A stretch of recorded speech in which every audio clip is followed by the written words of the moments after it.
three. 1 hour later. The anger built up in him more and more. He's getting closer. He wants to hit a car door. If he destroyed all the cars, he wouldn't have to work. His face turned into a happy smirk. From sports cars, big trucks, minivans, and Cadillacs, Hermon wanted to destroy them all just to get his payback.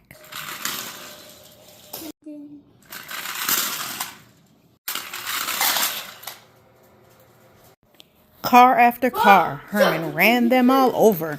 He was so happy his hard-working days were over.